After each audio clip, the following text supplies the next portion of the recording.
Yo yo yo yo yo yo yo yo yo yo yo yo yo yo yo yo yo yo yo.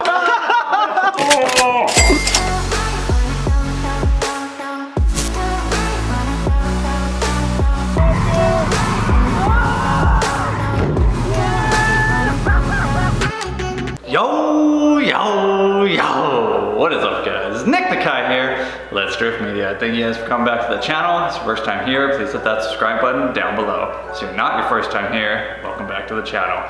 So today's episode is gonna be my 5 top tips, I would say, for new mechanics, new technicians, or even if you're already a technician, you're in the field, maybe these will just be some reminders to help you maximize like your efficiency and kick ass at work in the field. We're right here in the new garage. I just want to show you guys what I've done so far to the garage. Not a damn thing. So yeah, not really much, but I mean, it's gonna come together soon. I'm gonna be laying the epoxy real soon. I'll be documenting all of that. Really excited to start turning this garage into the dream shop. But anyways, the last video, if you guys saw it to the end, I told you guys I kind of had some big news. Big news is I kind of picked up like a sponsorship, if you want to say it, from Matco. The last video I did with the Matco 3/8 impact gun, my Matco dealer really loved that video and he wants to work together on making more content featuring Matco stuff. So once a month, I'm gonna be posting a Matco related video, whether it be a tool review, tool comparison, maybe new product Matco's come up with, or even just a tour on the tool truck. So pretty excited, looking forward to doing some more videos with Bill Davis, really great guy. What that means for you guys, any new Matco tool you guys wanna see, now I have access to borrow that tool for like a week, give it a good tryout and let you guys know if it's worth it before you spend your hard-earned money on. So that's gonna be really awesome. And like always, I'll keep it 100% honest. I'm not gonna bullshit you guys and say this tool is amazing. If the tool sucks, the tool sucks. So that's something we also agreed on. So that was the news, guys. But anyways, let's get started with the video. I'm sorry for rambling. Top tip I have, this is in no particular order, just gonna kind of go down the list and maybe you guys can pick up some advice from this video. So one tip I have is cover your ass. That means documenting everything. When you're working in the dealership or even independent shop, car comes in, say it comes in like this, has a big ass dent on the door, write it down. Scratches, windshield's cracked, panels are broken, anything you're doing, especially if it's related to what you're performing the repair on. Like say you're doing like an airbag recall and then like the glove box is broken or it won't open. Just write it down because you never know, customers kind of get crazy and like they like to get free stuff. So say you don't write something down like that glove box scenario, you do the recall, you ship the car, the glove box was broken and the windshield was cracked. There's a possibility that the customer might come back and be like, hey, you guys broke my windshield or you guys broke my glove box, like it wasn't like that before you guys worked on it. So that happens a lot. I see it all the time. Like a customer will come in with a car for like a recall that's not even related to what they're complaining about, and then they'll bring it back saying like, hey, the check engine light's on right now. And it's like, dude, what we did has nothing to do with the engine or the check engine light coming on. So you really gotta watch your ass and just cover your ass. Cover your ass is one thing they told me a lot when I was in school, but I didn't really fully understand it till being in the field and having things come and bite me in the ass because I didn't document it. So that's one tip that I would always keep in mind. Cover your ass. Better safe than sorry, just document it.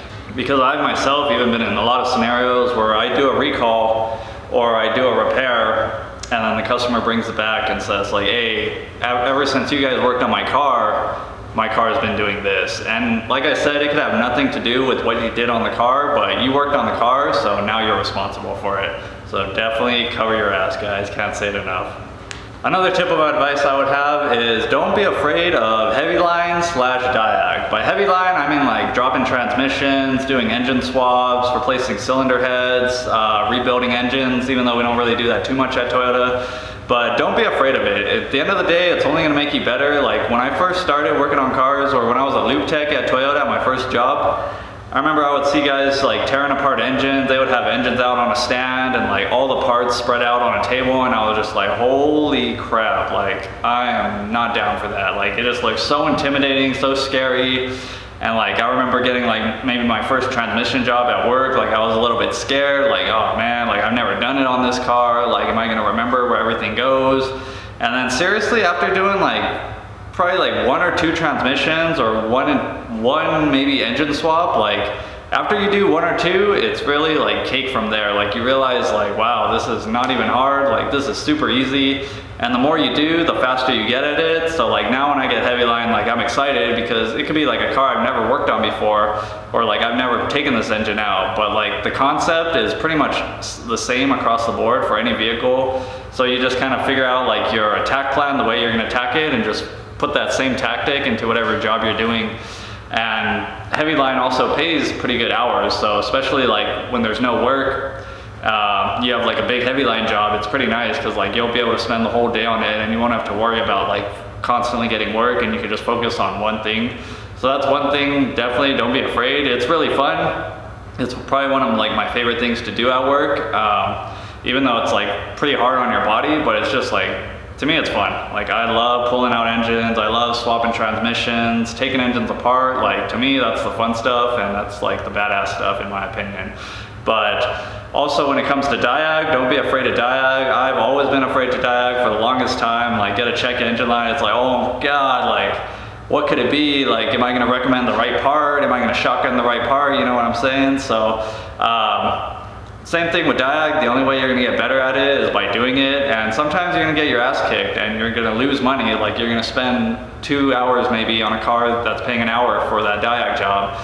But after you get through with that, the next time you get it, you're gonna be like a pro almost, and you're gonna know exactly what's wrong with the car. Say it's like the same check engine light, you can follow what you did last time and get done with it a lot faster. So definitely, especially if you're starting off, I would say take the diag, because in the long run, it's just gonna make you better. So yeah.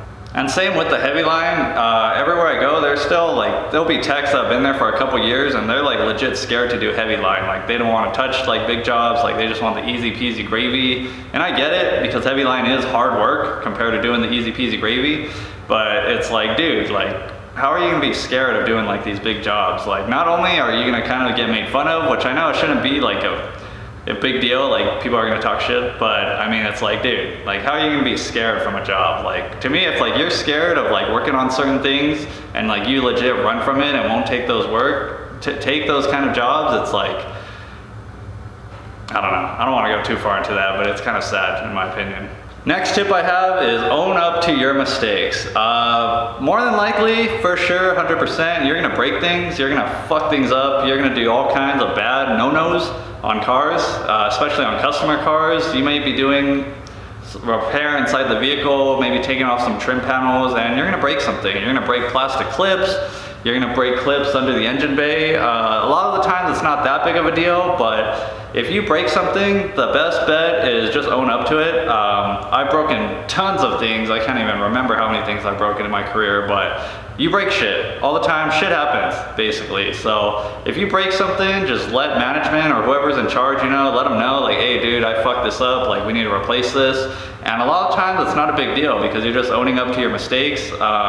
Everyone makes mistakes, as much as a lot of people try to act like they don't make mistakes. Trust me, everybody does it. I have multiple videos on my top mistakes I made, and that's just like the tip of the iceberg. So it's gonna happen, you're gonna break things, just handle it. Just get it fixed, fix it right. So you don't want the customer to get their car back, say you broke something, and then they're like, dude, what the heck? Like, this guy legit broke this thing on my car and they didn't tell me anything. Like, then from there on, it's just gonna be like a shitstorm, and that's a position you don't wanna be in, because it's gonna make the dealership look bad, it's gonna make you look shady as a tech, and they might start losing trust in you because you're trying to hide things and brush things under the rug. So just own up to it, you break something, fix it. It's not that big of a deal.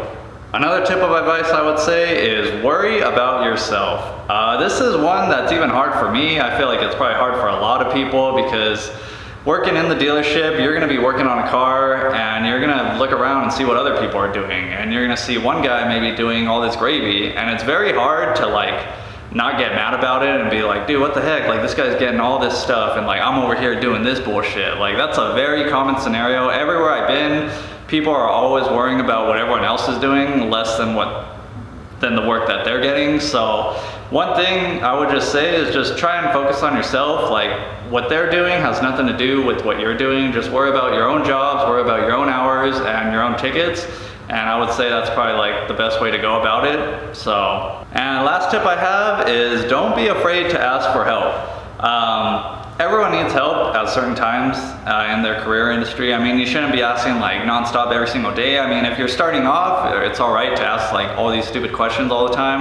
But I mean, once you've been in the game for like a couple years, the amount of times you ask for help should like drop down dramatically if you're doing it right. But don't be afraid to ask for help. A lot of times you'll be working on a job maybe you haven't done before. Someone else has probably done it 5 or 10 times and they know a faster way. Or you might be even working on a car and someone might come up and tell you, like, do it this way. Don't be afraid to take their advice, because everyone has their own way of working on cars. Some people fix a car this way, some people fix a car this way. Everyone works differently, so it's always kind of interesting to get like another person's perspective of the way they perform the job. Because there's a lot of times, especially going from my old Toyota to this Toyota, I was used to doing a lot of these jobs a certain way, and then I would see these guys doing them this way, and I was like, oh wow, like I never thought of that, but like it's so much better the way they're doing it this way than the way I was doing it. And same vice versa, like I might have a way that I attack this job versus the way they do it, and they're like, oh, what the heck, like I never thought of that. So everyone thinks differently. Don't be afraid to ask for help or to take advice from other techs, because you never know, you might learn something new, and that's always a pretty good feeling. So that's it for this episode. I don't know if it's short or not. I just really wanted to film a new video in the new vlog set, and I'm really excited to get this garage tip-top shape the way I want it. So don't worry, I'll be bringing you guys along the way, every step of the process, and then probably doing like a big recap video. And you guys are right, I've been literally going to Home Depot like every single day of my life, because if it's not one thing, it's like I need another thing. So there's a lot of stuff we've been working on inside the house, just trying to get everything the way we want it, but it's been so awesome, guys. And thank you guys all so much for supporting the channel. Really appreciate it. This whole Matco deal wouldn't have been able to happen without the support of my viewers. So that's all I got for this week's episode, guys. Have a great week, kill it at work. Don't forget to like, comment, and subscribe, and I'll catch you guys later. Peace! Hey, Bill, I'm in the mood for a switch up. I hit the function, hit the rose till I hiccup. I hit the stage and leave with money that's a sticker. She picture perfect, so I told him I'm a flicker.